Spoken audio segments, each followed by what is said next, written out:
I think if you're going running back in the early second, I think it's Kenneth Walker III. Kyler Murray has really only made a fantasy overachiever out of DeAndre Hopkins, and it was really just for 1 year. And he just hasn't done anything to merit this kind of optimism. Winning your league, it starts with making the right picks. In ADP this year, it is wild. Sigmund Bloom of Football Guys joins me, Tom Strachan, to help you avoid any massive mistakes. And we're going to start with Omarion Hampton. He's going as the 15th player off the board, Sig. According to Football Guys consensus ADP, that is that ADP too low or too high for you? It's too high. I'm not saying it's impossible that he will pay off. However, one of the cool things, Tom, and thanks for having me on your show here. One of the cool things about ADP is we can look back at previous years, right? And it's like a hive mind consensus type decision. And we can say, okay, does this make sense? And we can also look at the ADPs of other players on other teams, players on the same team.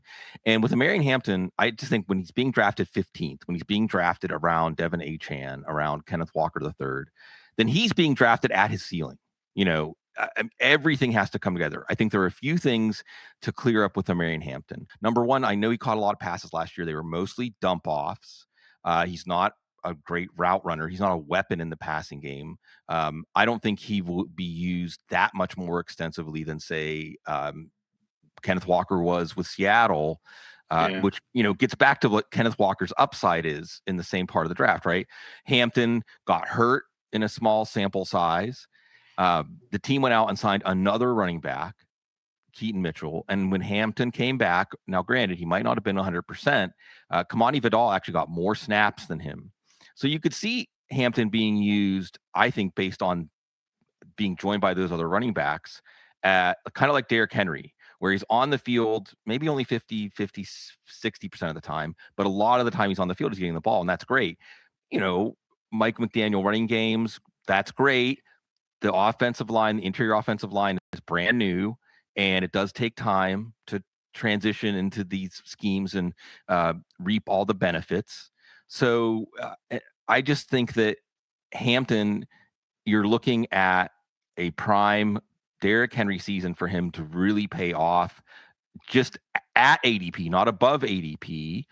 And he hasn't proven that he can do that yet. Yeah, I think one thing that Pat Kerrane's talked about so much over the years is to have these legendary running back seasons, you've got to be a complete back. You've got to be excellent as a pass catcher. You've got to have an elite goal line role. And I'm not sure that we can really say without shadow of a doubt that Omarion Hampton has that. To your point, 31st in yards per out run, 41st in yards per reception. And as far as the goal line stuff, Mike McDaniel's always been one of these offensive coordinators who likes to run a lot of motion, a lot of trickery at the goal line. I think it's too simple to just say Omarion Hampton's going to come in there and score a lot of touchdowns. I do think that there is definitely an easy case to believe that this Chargers offense is going to be much improved from last year, and that the offensive line is going to lead to a whole lot of different things. But there's a lot of talent on this team, and I think it's too simple to be just Omarion Hampton all the way. If Omarion Hampton fell in a draft, where's kind of the range where you'd start to consider taking him? I honestly wouldn't take him until, and this gets into larger running back stuff. I love Javonte Williams, who's going in the third round. And really what I should say is, Tom, let's take a step back. Because one of the fallacies that we all play into with the way we talk about this is we talk about the player, but especially with the running game, especially with the running game, we really are talking about the whole unit. We're talking about the Chargers running game when Omarion Hampton's on the field. And I love the Dallas running game. But they didn't have as much bad injury luck on the offensive line as the Chargers last year, but they did have a lot. And I think both of these offenses could have more of a downfield vertical passing element that will open up things for the running game. And then also love David Montgomery. And I think that we want to be careful not to be overly simplistic, but sometimes being overly simplistic is the right way to approach it. Joe Mixon was on the scrap heap pile whenever the Texans traded for him, and they signed him to an extension. Montgomery was not on the scrap heap pile. There were other teams in on David Montgomery. Yeah. And, he's the complete back. And the fact that he wasn't used as a lead back the last few years in Detroit makes me feel even better about him. I think he's going to be like a rodeo bull, just ready to storm out of the chute, and fitting into what the way that Texans play football. So only around that point would I be considering Hampton. Around like where Cam Scadaboo's going, and I think there's an argument for Scadaboo over Hampton. So yeah, I really think Hampton's way too high. And I definitely consider that. I think that there are paths to success, but yeah, the ADP is definitely a little frightening to me. I've seen Hampton ranked crazy high from some people, and it's no disrespect to their process. I just can't quite get there. I think plenty of people have been burned by the Chargers being fashionable before. So it's one where if he stays at this range, I'll definitely struggle with it, and I haven't found myself clicking him often in best ball so far. Another player in a similar range, and someone I think I'm higher on than yourself, Sig. Saquon Barkley, last year's RB1 in ADP, and we can talk about being burned. A lot of people got burned after a whole offseason last year where we talked about regression was coming for Saquon Barkley after he had over 400 combined touches, including the playoffs. I do kind of believe in a bounce back to an extent, but I think that you're kind of out on him as the RB8 going at pick 14 in consensus ADP, right? So the problem I have here is there's a big range of outcomes. And much like Hampton, Hampton's being drafted as if the person that is highest, truly highest on him is drafting him in every draft, right? And so you're paying a tax. And I think with Barkley, because he was number one overall 2 years ago, folks are saying, well, this is actually getting him in the second round. That's kind of a discount. But he was a running back 2 last year. He was about running back 15 or so in PPR, something like that. Yeah. The Eagles, now maybe Sean Mannion will change. The Eagles have never shown so far in the 2 years a willingness to really make him a featured player in the passing game. They're switching to more of an under center, outside zone running game. Okay. Barkley went back and studied Todd Gurley this offseason. But what that tells you is he's going to have to rewire himself. And I love a lot of things about Saquon Barkley's game. Decisiveness is not one of them.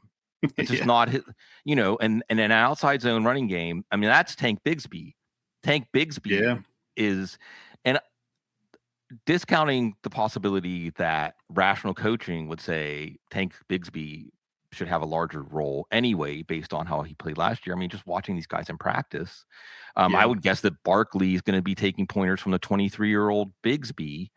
And then the whole Philadelphia situation. So, Tom, this is just a larger thing where I'm so glad that Sean Mannion's name is up on the screen, because we've got Sean Mannion, David Blau, and Declan Doyle.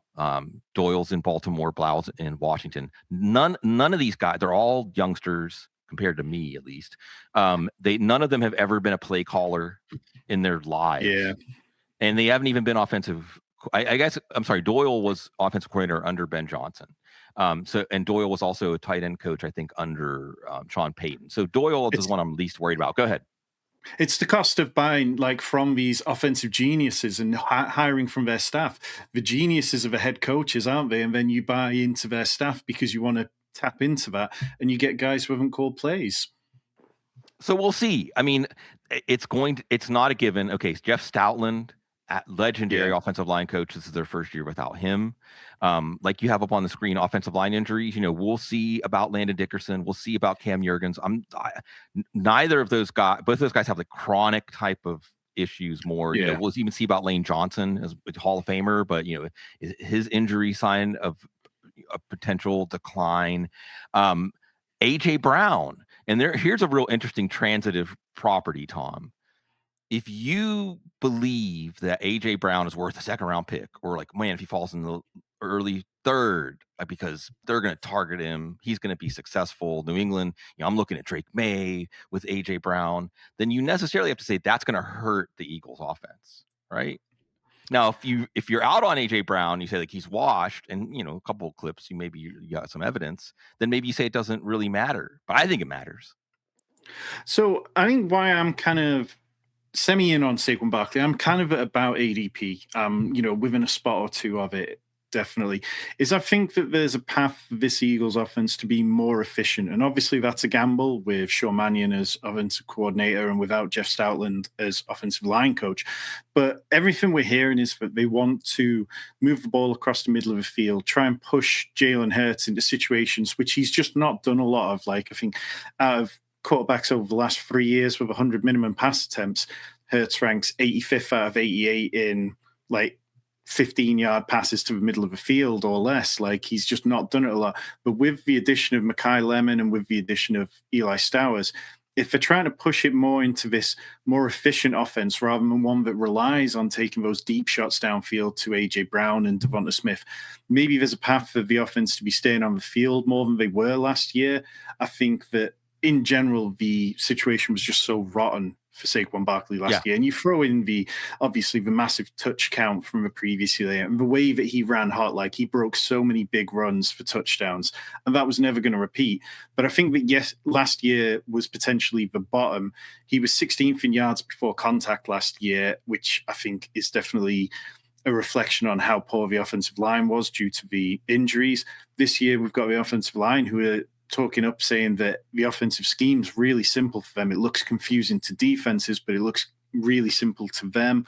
And then I think that there's a case for positive regression for Saquon Barkley. He had 11 carries inside the 5-yard line last year and only had 1 touchdown. Again, you could attribute part of that to the poor offensive line play. And if he could just bulk things up with a few easier touchdowns, maybe the tush push is dead and maybe we don't see a resurgence in that. So I think I'm happy taking him here, and I feel better about Saquon Barkley than I do Omarion Hampton.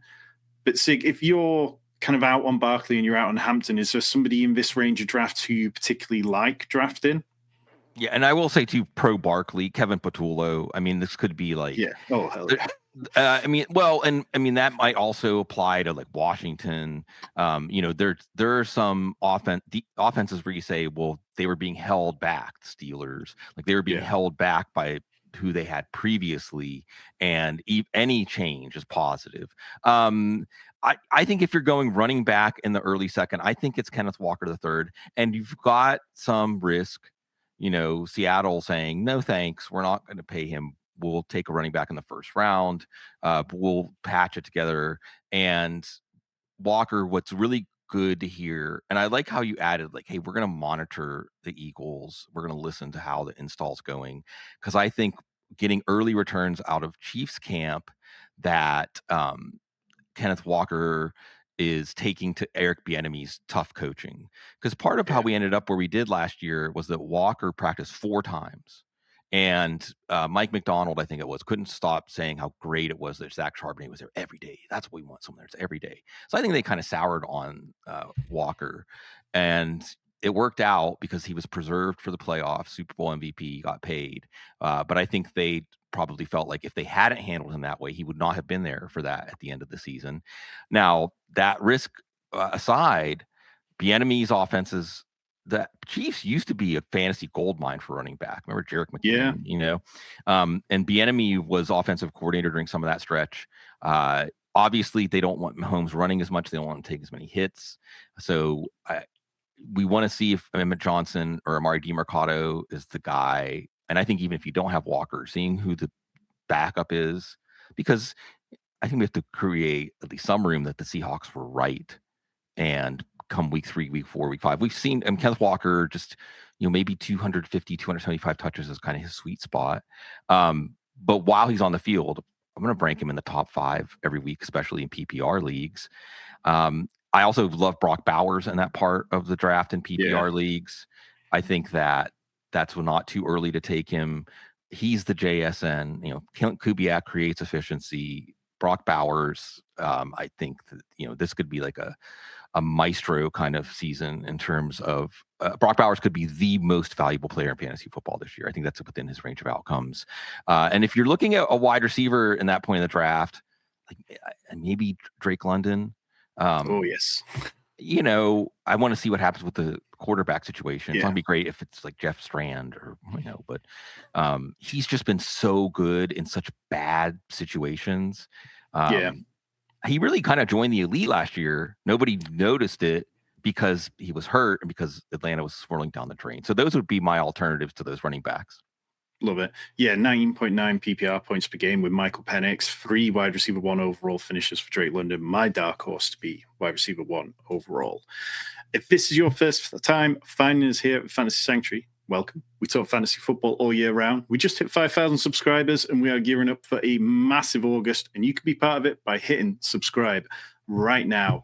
And we are going to move over to one of my guys, Baker Mayfield, QB 18, going at 126th overall in the Football Guys consensus ADP. I just can't believe how low Baker Mayfield's going. Like, yes, he was banged up last year. The offensive line was frankly awful due to injuries. They ranked 22nd in PFF pass block rate, and I was surprised it wasn't lower because when you watched it, it felt like they were constantly losing at the line of scrimmage all the time. Now, Emeka Egbuka got banged up after starting off hot. Mike Evans missed a bunch of time. Chris Godwin was recovering from such a serious injury that people weren't wondering what you'd get out of him, if anything at all, last year. And Bucky Irving missed time. So the Bucs, they didn't have it easy whatsoever. You go back to 2024, and Baker Mayfield was QB3 in points per game, QB10 in 2023. Today, Thursday, 30th of July, Baker Mayfield's talked to the press about how disrespected he feels by the Bucs because they didn't give him a franchise contract that warranted, that paid him for the performance that he feels he's given them over the last couple of years. He wants that long-term security, and Baker Mayfield's one of those players that I'm happy to bet on when he's got a chip on his shoulder. I think he should be much closer to a fringe QB1 than QB18.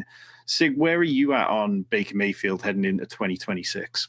Yeah, I agree with you. I mean, I agree that the quarterback, the reality is there's 20, 21 viable options. So no matter what, if you put Baker Mayfield up where maybe he belongs, say like quarterback 10, like Baker Mayfield should be closer to say Dak Prescott. You're going to push somebody else down.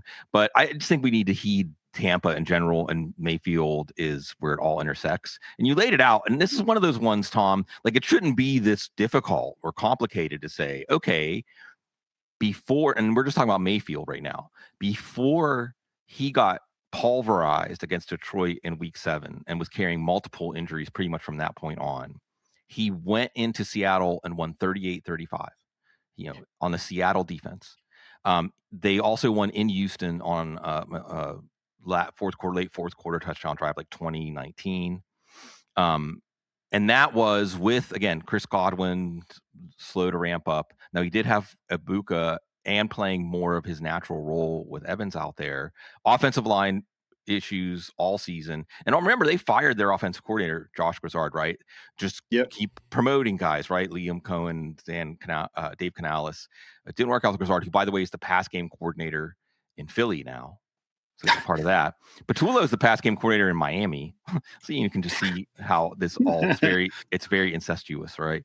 But it's going to have to be some sort of bounce back. There's just no way this offense is as bad as it was in the second half of the year unless they have an incredible bad run of injury luck again at wide receiver, quarterback, running back, and offensive line.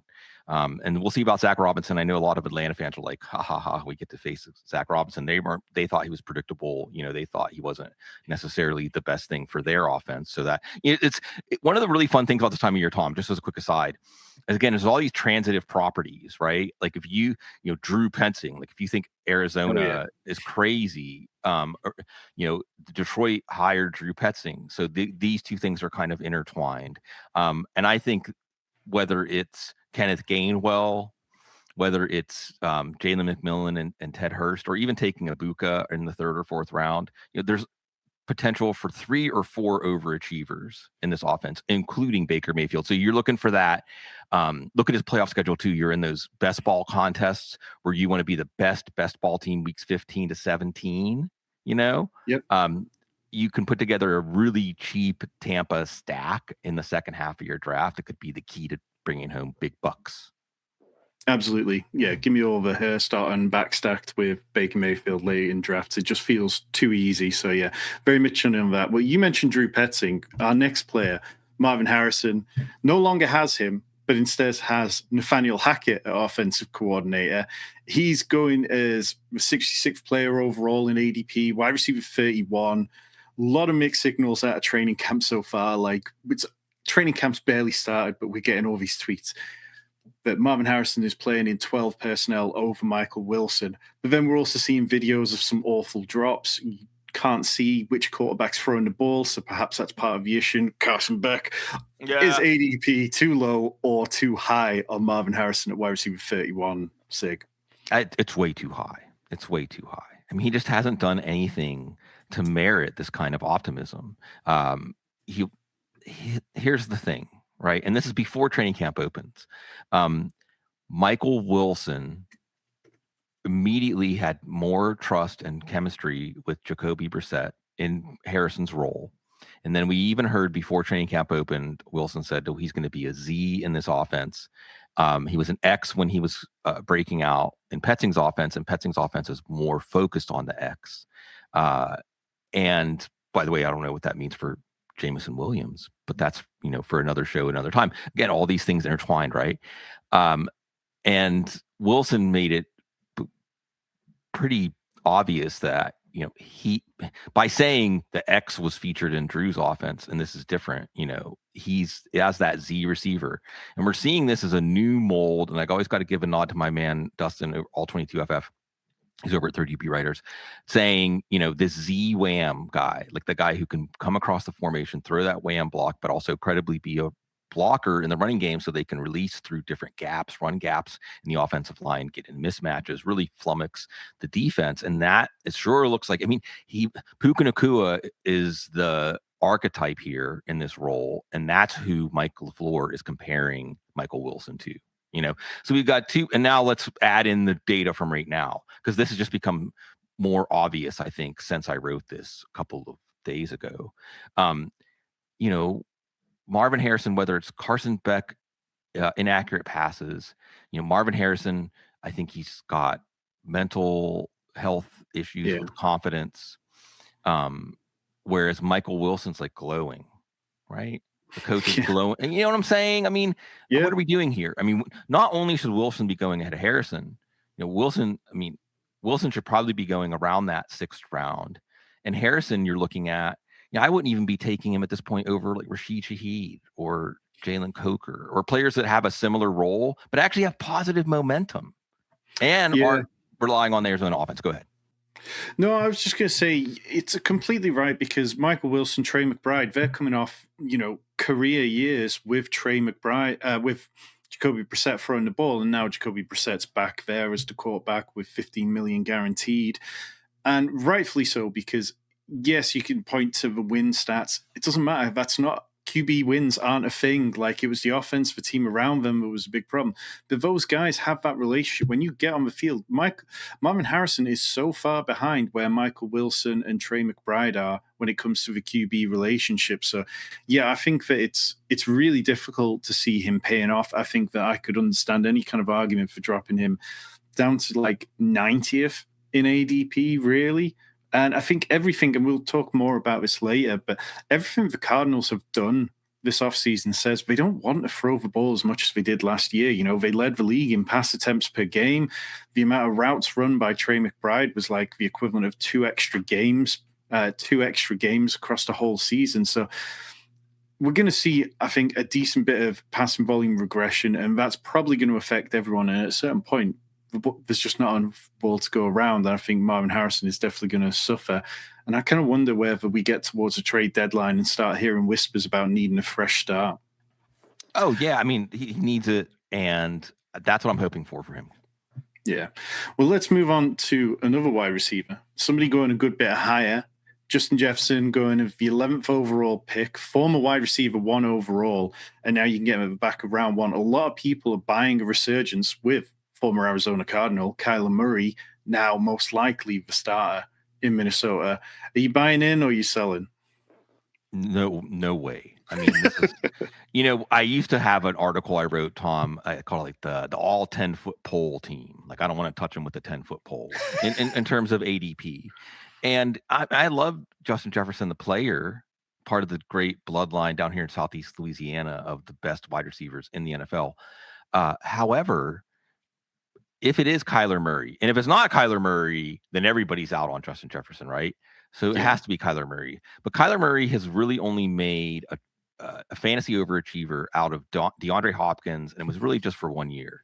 And Hopkins is a different kind of receiver than Jefferson. What Hopkins has is this: whatever is going on, he can adjust, contort, his catch radius, his ball skills. Not that Justin Jefferson doesn't have excellent ability in those areas, but the Vikings, for Justin Jefferson to really get back to his previous heights, he needs to be getting the ball in an offense that is successful, accomplishing its objectives and in structure. And that's just not Kyler Murray's game. I mean, that's not, it could be his height. It could be his penchant for just like taking off and doing the scramble drill. The Vikings also are a team that wants to run the ball more. The Vikings have Jordan Addison. They signed Juwan Jennings. They have a viable number 3 target with Jalen Naylor gone. They've got TJ Hawkinson. So how does the math actually ever work out here? And that's before you say Kyler Murray's going to make it not exactly, Kyler Murray's not known for souping up passing games. And that's the best case scenario here. So, and also they're still insisting on, so there's another one where it's like, Tom, if they go through all of training camp and they're splitting reps, I'm out. But I don't think it's that difficult. So yeah, Justin Jefferson, I'm sorry, man. It's going to be another year at least until he gets back to the fantasy penthouse. When I think about like those DeAndre Hopkins days where he was really hitting his peak with Kyler Murray during their relationship together, so much of it came when plays broke down and he was excellent, and quite a lot of it involved him being out on the sideline or breaking down field. Whereas Justin Jefferson, you're kind of relying on him in the trendy power slot role. Now, Kyler Murray, with his height, throwing to congested areas of the field isn't something you necessarily want him to do. I think if I'm building a positive case for Justin Jefferson, it comes back to the fact that last year he ranked 58th in catchable target rate, which was among wide receivers with 50 plus targets, and nothing came easy to him. I think that we've seen so many quarterbacks be good in this system that it's like, okay, Kevin O'Connell clearly wanted Kyler Murray. It seemed like a complete priority from the minute the offseason hit. He's talked more positively at times. Obviously now this whole kind of splitting reps in training camp isn't amazing, but I also don't really believe in the running back room with Jordan Mason and Aaron Jones. Jordan Mason was pretty poor last year. It looked like he could be a waiver wire hero when Aaron Jones went down.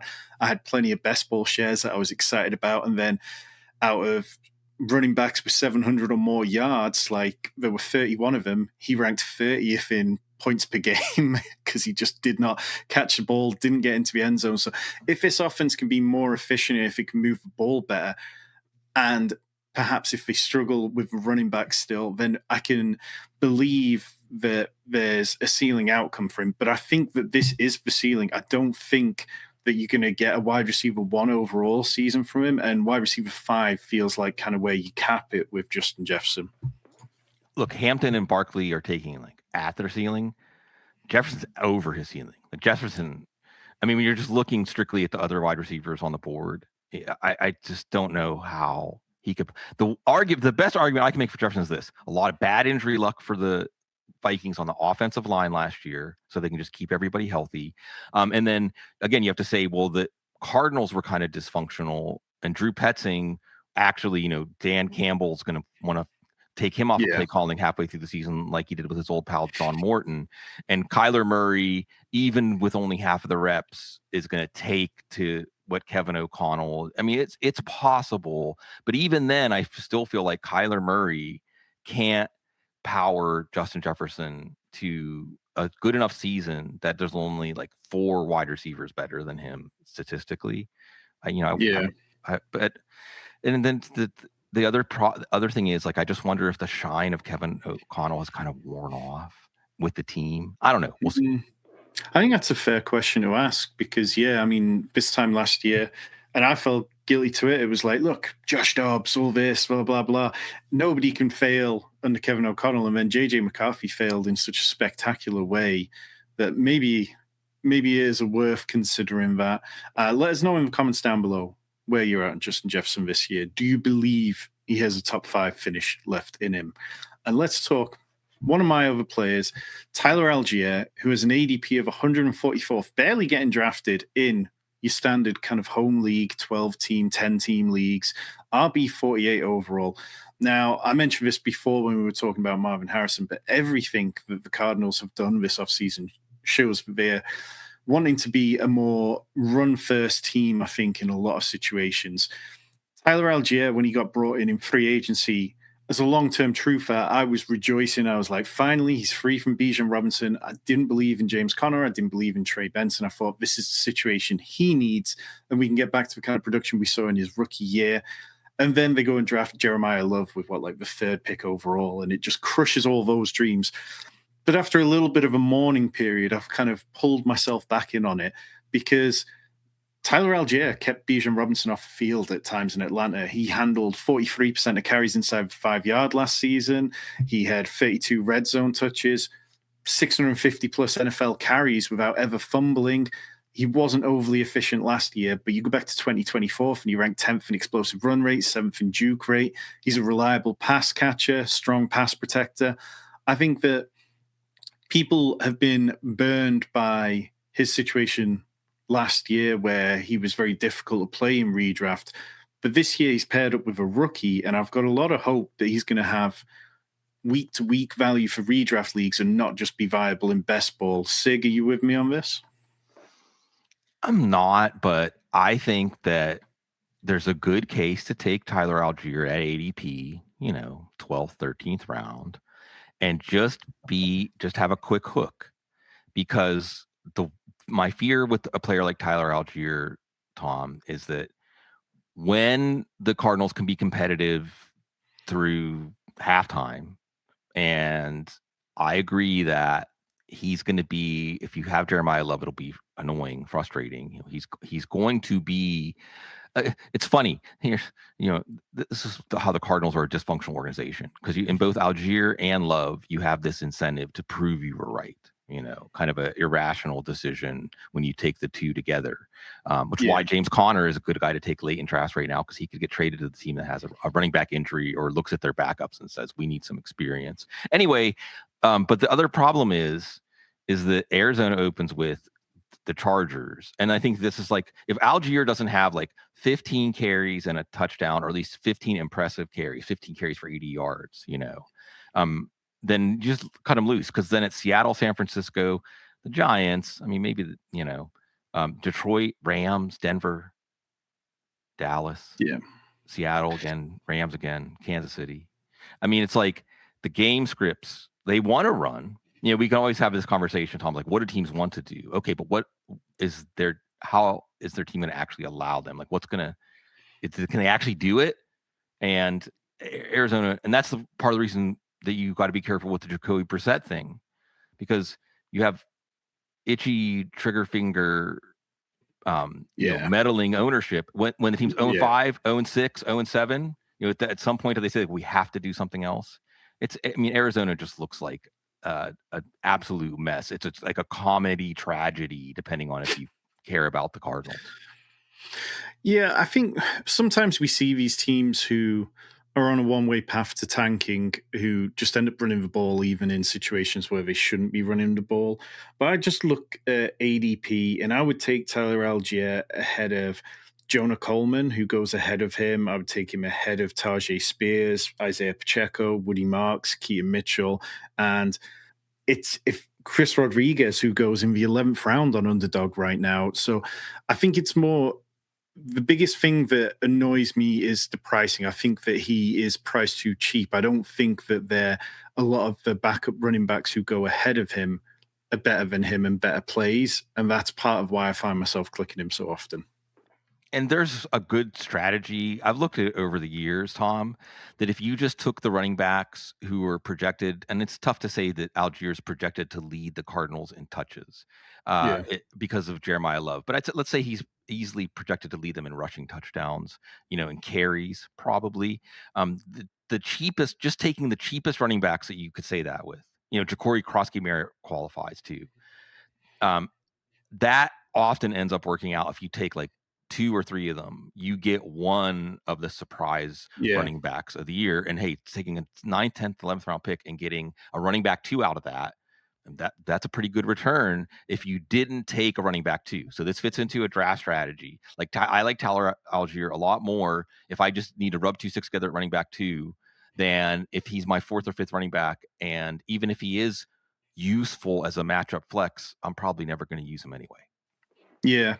I wrote something not too long ago about how everyone seems to be very much living in this RB heavy universe this year, and about how zero RB feels primed for a bounce back. And a lot of people won't accept that. And a lot of people think zero RB is a failing tactic. That's an argument for another day. But one thing that shocked me is that last year, well, out of the current running backs who were drafted inside the top 36 ADP on Underdog, Omarion Hampton was the only player to miss more than a single game. Like, the health of the top players has been incredible for a long time.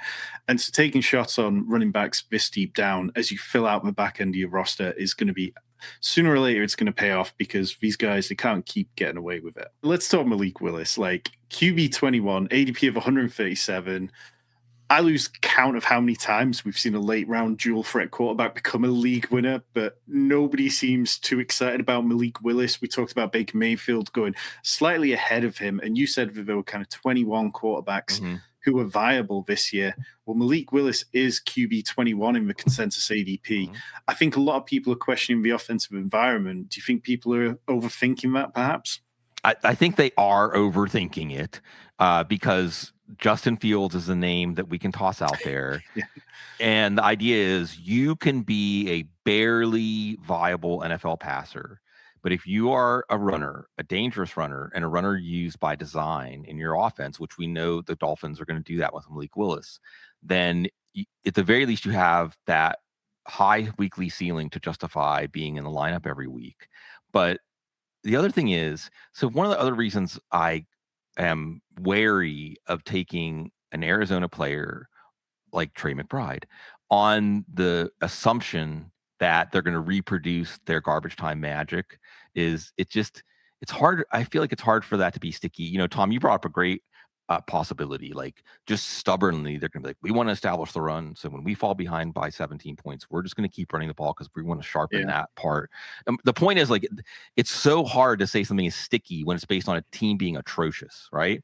But if you want to say, let's play this garbage time game, a player or a unit that can get inflated from a steady diet of garbage time, it's got to be Malik Willis, right? It's got to be Malik Willis against prevent defenses, because whenever they just need to, run out the clock and get as few guys hurt as possible, that's when Malik Willis is going to scramble. That's when Malik Willis is going to be able to make plays outside of structure. And the other thing I want to say, folks, go back and watch his games against Chicago and Baltimore, 2 teams that were in the playoff hunt. And he looks like he's in tune with the game. He's making plays in structure. He's making throws to all 3 levels of the field. He's making plays out of structure. He's looking like a dangerous runner. Like, he's looking like a runner that when he sees a lane, it's like the angles don't look good. You're not seeing guys like close down on him in the open field. He was highly touted because of his tools, his arm talent, his athleticism, and he fell to the 3rd round. So nobody was really sold on him. Now we can see that, maybe the best thing that happened to him, Tom, is there were no expectations. He didn't have first round pick expectations like Anthony Richardson. Imagine if Anthony Richardson got to take this kind of career path instead. Maybe it'd be different because of that psychological part Trey of it. Lance. Trey Lance, another good example. Yeah. So I just think this is like, but from a strict fantasy football math standpoint, a player with his outlook usually is going quarterback 10, quarterback 12. And as you noticed, like, I picked quarterback 21 for a reason, because I think someone could say, I'm just going to go into my draft, wait for Malik Willis, take him around like quarterback 17 or 18, make sure I get him. And that's my plan at quarterback. I'd say that sounds fine to me. Yeah, it just comes back to the rushing part. And also, I don't want to gloss over the fact that you mentioned, like, the way he lit up Baltimore. I'm a Ravens fan, and I was shocked at how good he was in the passing game that day. And part of it you could throw back to Zach Orr being a terrible defensive coordinator, but the Ravens have some good players who should have done better against him. And the way he kept them in that game when Derrick Henry was going nuclear that night was incredibly impressive. And in fantasy football, there are two paths to finishing as a top 12 quarterback. You can throw for an average of sort of 240 passing yards and 2.3 touchdowns or more, which is pretty hard. I think people see those numbers and think that's fairly easy, but to consistently average that across a season, you go and do the projections, and it's hard to come out with those numbers. Or you can be a dual threat and rush for 35 or more rushing yards on average per game. Malik Willis, as we've got on screen, 8 career games over 60% of his snaps, and in 6 of those 8 games, he's rushed for 40 or more yards. Like, Malik Willis is a terribly creative player. If there's not much around him, he's got a point to prove because, yes, the Dolphins are probably going to have a high pick next year. He's playing for his future. I do slightly find it a little bit concerning that Bobby Slowick is his offensive coordinator, but on the whole, I'm fine just saying I don't want any of the pass catchers. Like, I don't want Malik Washington, Chris Bell with the ACL injury, probably not somebody I'm interested in redraft purposes. Caleb Douglas taken higher than a lot of people expected. I'm not sure what we're going to get from him. Jalen Tolbert, okay, has probably got the most experience of any of these pass catchers with 91 receptions. And then Greg Dulcich, who has never really been a touchdown threat in the red zone or anything like that. So it's hard to know what we're getting from him. Yes, he was quite efficient last year, but it was a small sample size. I'm just fine missing on all of them and taking Malik Willis. Are you playing any of the pass catchers at all, Sig? Greg Dulcich, maybe. I mean, I just think a good exercise right now is any team where we're looking at like the number 2 wide receiver, and with Miami, it's the number 1 wide receiver.